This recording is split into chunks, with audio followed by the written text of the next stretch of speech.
around the concept of breaking free of harmful habits that we can't seem to get away from is a tremendous amount of intellectual information. We will share some of that in the links for this blog. I don't think what we're lacking here is intellectual information around habits and how to break them and having an issue or a challenge breaking free of them,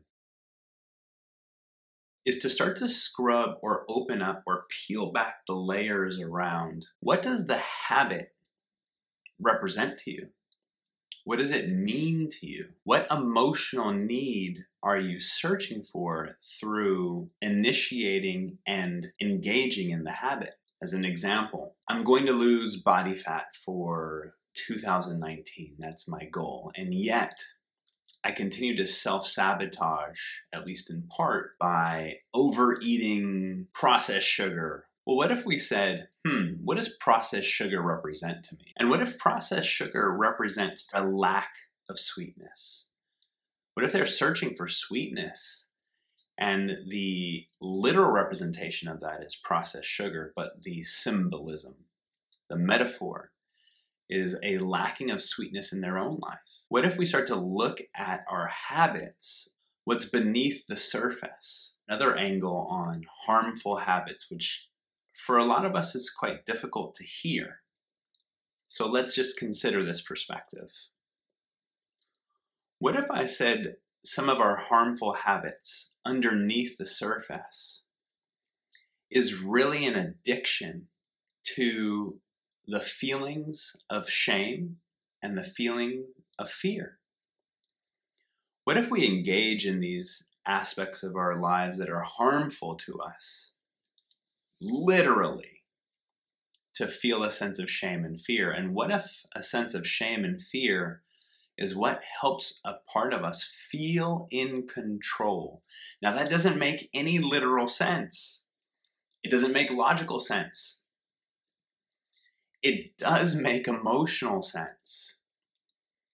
To a part of us, our harmful habits actually can be control mechanisms, ways that we feel a sense of control in an environment in which we are out of control, and or ways we feel a sense of control because we get to recreate our experiences of the past.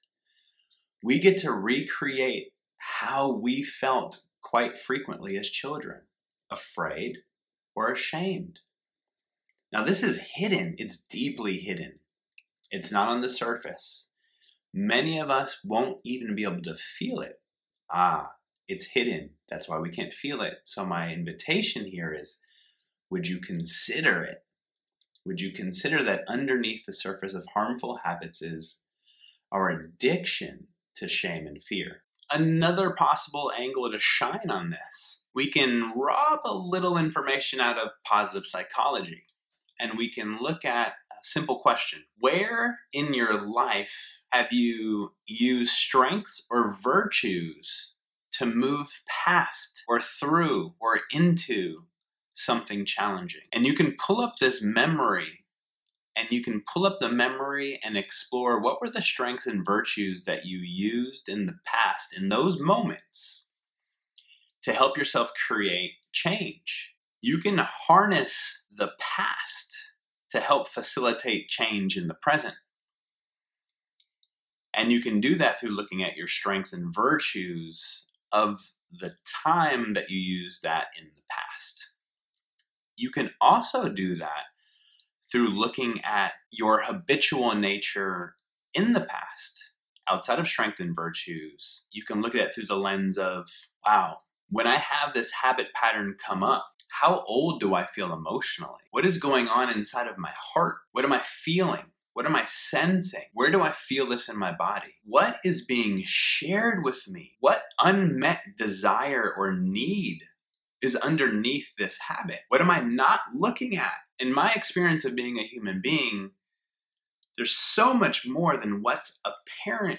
For us to really dive into change might require a deep dive into different angles as to why we do what we do and where does that come from? How does it benefit us? How does it scare us? How does it shame us? How does it empower us? Are we more familiar in the way of being and more afraid of the way of becoming?